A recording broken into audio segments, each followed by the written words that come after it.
اعوذ باللہ السمیع العلیم من الشیطان الرجیم بسم اللہ الرحمن الرحیم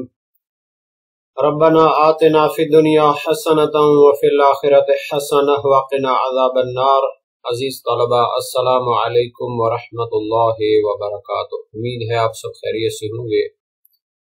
شرح المدوم کتاب قضاوت درس نمبر 521 میں اجتہاد و فقاہت کے مقدمات کا بیان آنے والا ہے۔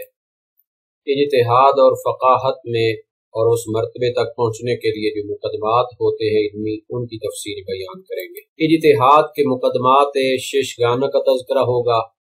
بعض مقدمات اجتہاد کی تفصیل اور تحقیق پیش کی جائے گی، متعلقہ مسائل اور فروعات کا تذکرہ ہوگا، روایات اور احادیث ذکر کی جائیں گی، عبارت کی تشریح اور تطبیق پیش کی جائے گی۔ قاضی کی 12ویں شرط یہ ہوتی ہے کہ وہ مرتبہ اجتہاد کو پہنچ چکا ہو، احکام شرعیہ میں وہ دلیلوں سے اس کو استنباط کر سکتا ہو، اور یہ جو مرتبہ اجتہاد ہے 6 مقدمات کے ذریعے حاصل ہوتا ہے: علم کلام و عقائد، علم اصول فقہ، علم نحو، علم صرف، علم لغت اور علم منطق۔ اور ان میں سے علم کلام و عقائد کو اتنی مقدار میں جاننا شرط ہے کہ خدا تعالی کی وحدانیت، اس کی صفات ثبوتیہ اور سلبیہ کو جانتا ہو، اور اس کی عدالت اور حکمت پر یقین رکھتا ہو،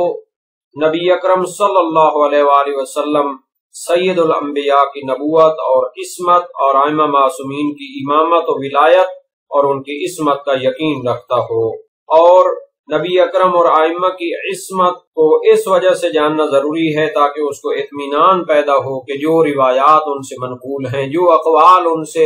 صادر ہوئے ہیں، وہ حجت ہیں اور خدا کی طرف سے وہ احکام کو بیان کرنے کے لیے ہے۔ چونکہ اگر ان کو معصوم نہ مانے تو اس کا معنی یہ ہے کہ ان سے غلطی سرزد ہو سکتی ہے، پھر ان کی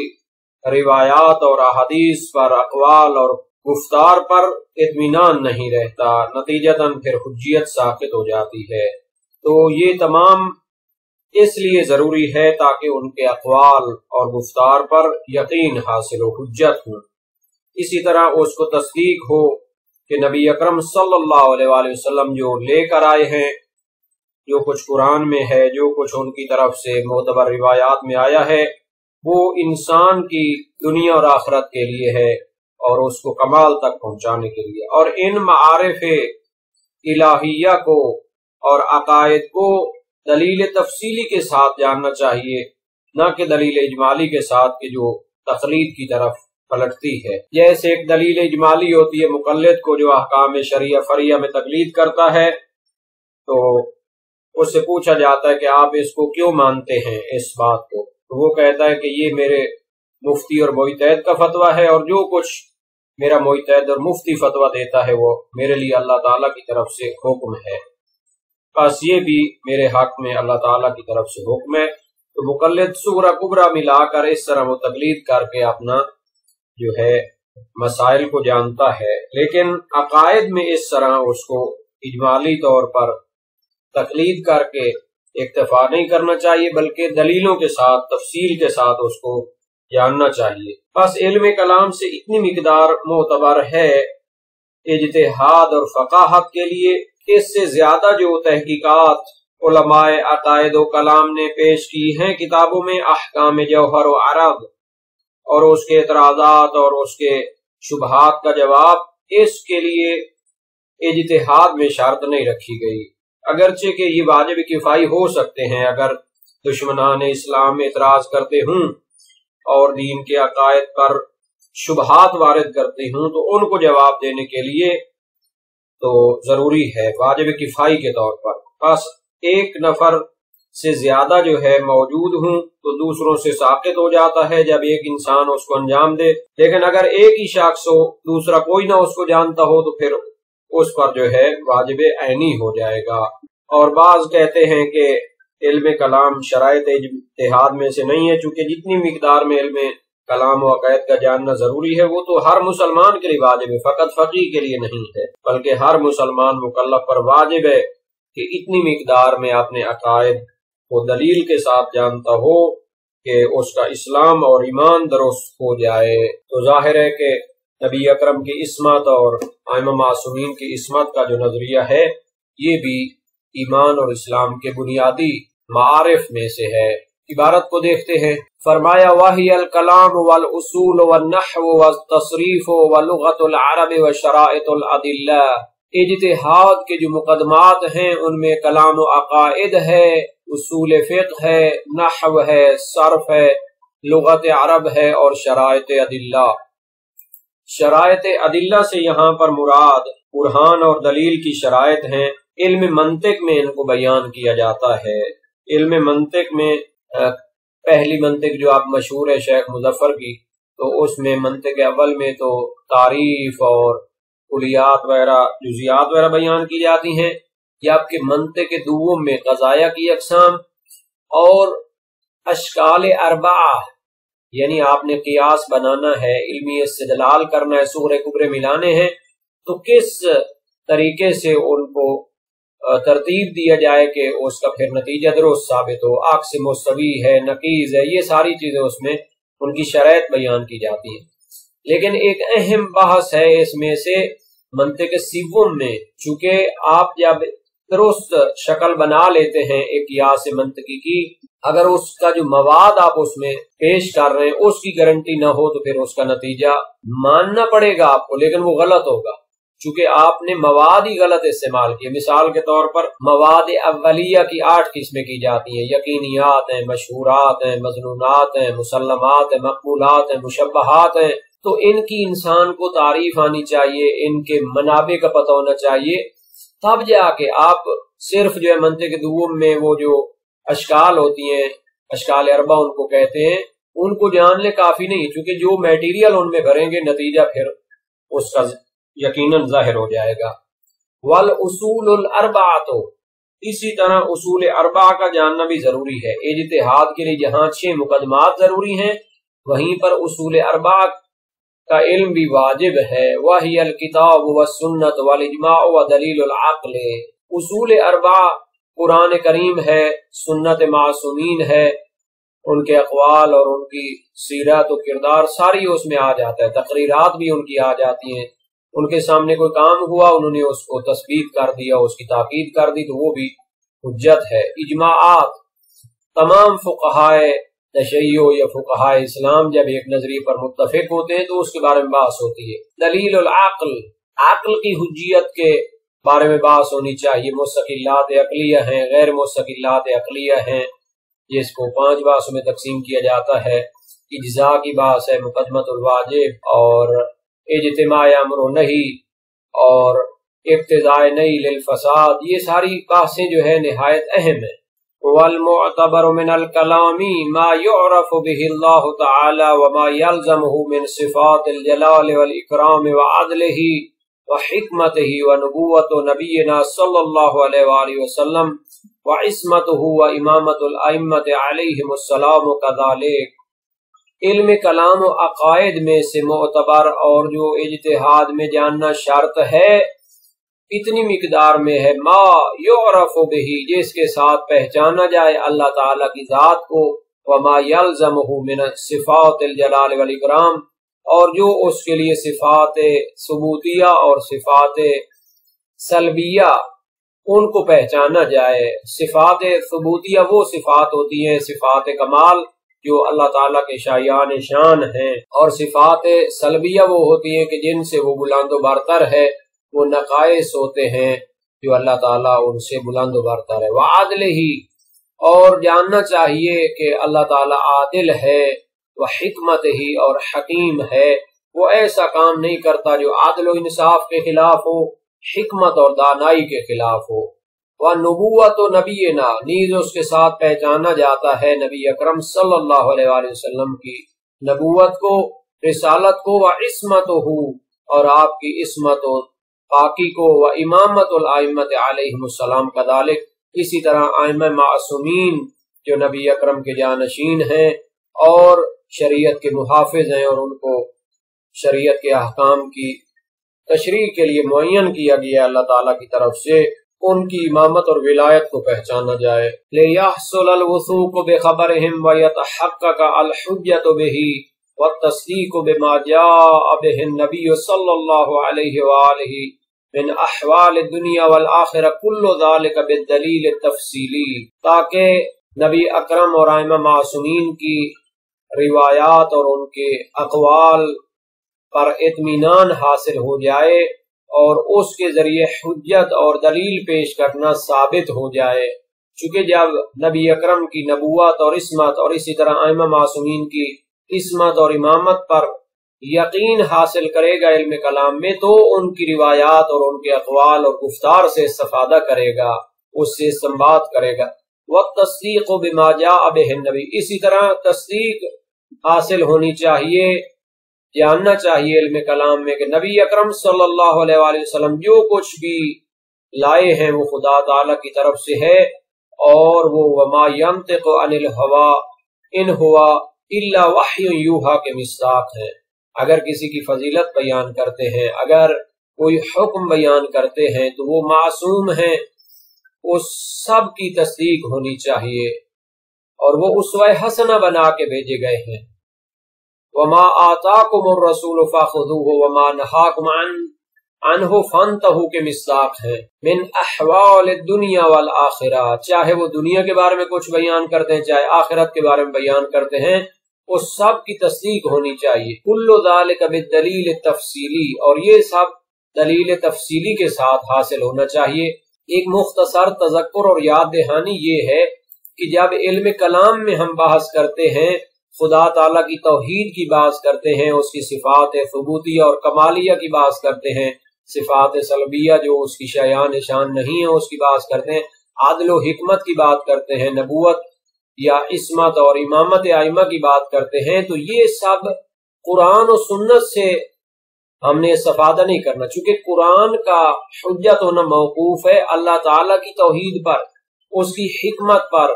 اس کی صفات جلال پر، نبی اکرم کی نبوت ثابت ہونے پر۔ تو اگر ہم خود اللہ تعالیٰ کی توحید اور اس کی صفات اور نبوت وغیرہ ائمہ معصومین کی امامت اور عصمت کو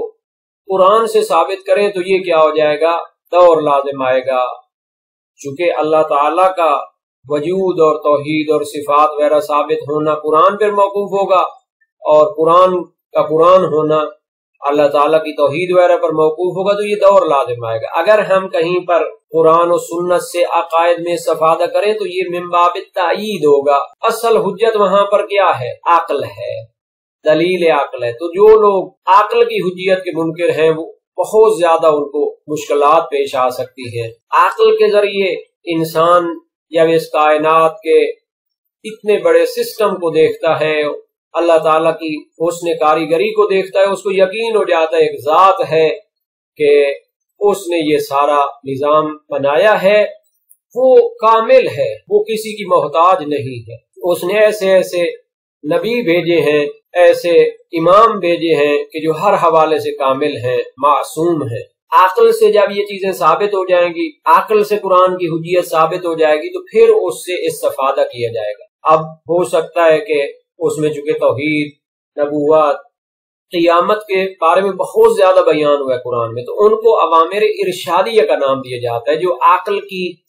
تائید کے لیے ہیں، عقل کو جگانے کے لیے، غفلت سے نکالنے کے لیے ہیں۔ وہ امر مولوی نہیں ہیں، امر تاسیسی نہیں ہے، تائیدی ہے۔ تو ان چیزوں کے لیے بھی کافی انسان کو بحث کرنی پڑتی ہے، بعض اوقات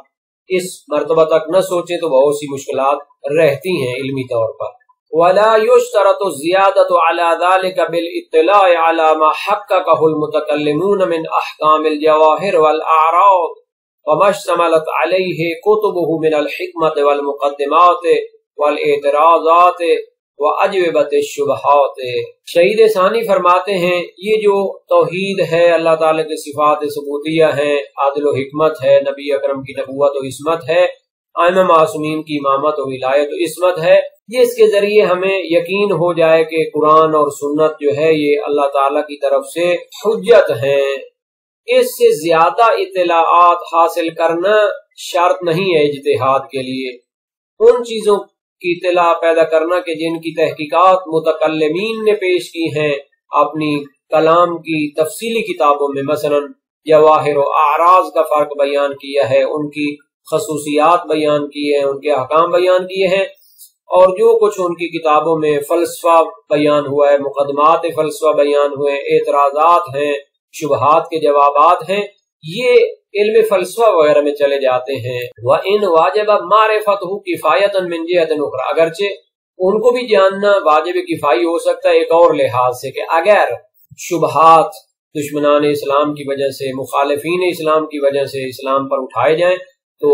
منکرین کو تو ہم قرآن و سنت کے ذریعے نہیں منوا سکتے، خدا کی توحید اور رسالت نبی اکرم اور امامت ائمہ، اس کے لیے ہمیں پھر عقلی دلیلوں سے استفادہ کرنا پڑتا ہے۔ تو ان ساری چیزوں کو جاننے کے لیے فلسفہ بھی ضروری ہے، عقلی ابحاث بھی ضروری ہے۔ وَمِن ثَمَّ صَرَّحَ جَمَاعَةٌ مِّنَ الْمُحَقِّقِينَ بِأَنَّ الْكَلَامَ لَيْسَ شَرْطًا فِي التَّفَقُّهِ، اسی لیے محققین علماء شیعہ کی ایک جماعت اور ایک گروہ نے صراحت کی ہے کہ علم کلام و عقائد کی تفصیلات تفقہ اور اجتہاد میں شرط نہیں ہیں۔ فَإِنَّمَا يَتَوَقَّفُ عَلَيْهِ مِنْهُ مُشْتَرَكٌ بَيْنَ سَائِرِ الْمُكَلَّفِينَ، چونکہ اجتہاد اور تفقہ کے لیے جتنی مقدار علم کلام اور عقائد کی چاہیے وہ تو تمام مکلفین اور تمام مسلمانوں کے لیے مشترک ہے۔ تمام مسلمانوں کا عقیدہ توحید درست ہونا چاہیے، ان کا عقیدہ رسالت اور عصمت درست ہونا چاہیے، اور خدا کی صفات ثبوتیہ اور سلبیہ ان کو پتہ ہونی چاہیے، اور اسی طرح جو واجب ہیں عقائد تو وہ تو سب مسلمانوں کے لیے شرط ہیں۔ تو اس عبارت میں صفات جلال و اکرام کو بیان کیا گیا ہے۔ تو صفات باری تعالیٰ دو قسم کی ہیں، ثبوتیہ وہ ہیں جو اللہ تعالیٰ کے لیے شایان شان ہے، موجب کمال علم و قدرت، حیات اور ازلی ہونا، عظمت و کبریائی، ان کو صفات اکرام بھی کہتے ہیں۔ اور صفات سلبیہ وہ صفات ہیں جو خدا تعالیٰ کے شایان شان نہیں ہیں اور موجب عیب و نقص اور احتیاج ہیں، ان کو صفات جلالیہ کہتے ہیں۔ تو عبارت میں جو شہید نے استعمال کیا ہے یہ تقدیم و تاخیر موجود ہے۔ اور نبی اکرم اور ائمہ معصومین کی عصمت کے بارے میں عقلی دلائل سے اور تفصیلی دلائل کے ساتھ جاننا اس لیے ضروری ہے تاکہ ہمیں ان کے فرامین اور ان کی سنت اور روایات پر یقین ہو اور حجت اس کو مانے، چونکہ اگر ہمیں یہ ذہن میں ہو کہ وہ غلطی بھی کر سکتے ہیں، معصوم نہیں ہیں، تو پھر ان کی حجیت ختم ہو جاتی ہے۔ اور التصدیق کو اللہ تعالیٰ کے لفظ جلالت پر عطف ہے تاکہ اس کے ساتھ پہچانا جائے علم کلام میں کہ جو کچھ نبی اکرم دنیا اور آخرت کے بارے میں احکام لائے ہیں یہ سب خدا کی طرف سے حق ہیں، اور ان سب کو تفصیلی دلیل کے ساتھ جاننا ہے۔ اب اس میں اشارہ ہو چکا ہے کہ تفصیلی سے مراد فقط قرآن و سنت نہیں ہے، بلکہ یہ تو اصل عقائد کو ثابت کرنا ہے، تو اس کے لیے عقلی دلیلوں سے، عقلی براہین سے استفادہ کیا جاتا ہے تاکہ خدا کی وحدانیت اور نبی اکرم کی نبوت ثابت ہو اور قرآن کا قرآن ہونا ثابت ہو، تو اس کے بعد تفصیلی احکام کے لیے ان سے رجوع کیا جائے گا۔ علامہ فاضل مقداد سیوری، انہوں نے علامہ ہلی کی ایک کتاب ہے باب ہادی عشر، تو اس کی شرح لکھی ہے، تو اس میں انہوں نے تفصیل دی ہے کہ عقائد میں تقلید جائز نہ ہونے کی وجوہات یہ ہیں، چونکہ اگر تقلید کی حد تک ہو تو پھر مختلف عقائد پائے جاتے ہیں، تو یہ تو کیا ہو جائے گا، پھر نقیض جمع ہو جائے گی اور ایک دوسرے کی ضدیں جمع ہو جائیں گی، چونکہ ہم آپشن دے رہے ہیں کہ کسی بھی مجتہد کے نظریے کو پھر لے لیں، اور یہ عقلاً محال ہے۔ تو فقط عقائد کو حاصل کرنا ہے کہ جو رجحان رکھتے ہیں اور عقل کی بنیاد پر وہ درست ثابت ہوتے ہیں، ورنہ ترجیح بلا مرجح لازم آئے گی۔ اور دوسرا یہ ہے کہ قرآن میں تقلید کی مذمت کی گئی ہے، اب تقلید فرعی اور فقہی کو تو نہیں کہہ سکتے کہ اس کی مذمت ہے، یہ عقائد میں تقلید کرنے کی مذمت ہے۔ اگرچہ علم کلام و عقائد میں جو مقدماتی باتیں ہیں، فلسفی باتیں ہیں، ساری ان کو حاصل کرنا بھی ضروری نہیں ہے، وہ تو جو اس فن میں مہارت حاصل کرنا چاہتا ہے یا فلسفی ابحاث کرنا چاہتا ہے تو اس کے لیے ضروری ہو سکتی ہے تاکہ دشمنان اسلام کے شبہات کو جواب دے، واجب کفائی کے طور پر۔ جواہر اور اعراض کی تفصیل تو فلسفہ اور علم کلام کی کتابوں میں ہے۔ جوہر سے مراد وہ موجود ہے کہ جس کا قوام اپنے ساتھ ہوتا ہے، وہ کسی اور موضوع کا محتاج نہیں ہوتا، ما اذا وجد لا فی الموضوع، کسی دوسرے موضوع کا محتاج نہیں ہوتا۔ اس کی 5 قسمیں ہیں: عقل، نفس، مادہ، صورت، جسم، اور ان کی تفصیل فلسفہ اور کلام کی تفصیلی کتابوں میں ہے۔ عرض وہ موجود ہے کہ جس کا قوام کسی جوہر پر ہوتا ہے۔ ما اذا وجد فی الموضوع، کسی دوسرے موضوع میں جا کر اپنے آپ کو ظاہر کرتا ہے۔ اس کی 9 قسمیں ہیں: کم، کیف، این، متا، وضع، ادا، اضافہ، فعل و انفعال۔ اس کی مثال رنگ سے ہے۔ دیوار خود موجود ہے، وہ جوہر ہے، لیکن رنگ دیوار کے اوپر جا کے ظاہر ہوتا ہے۔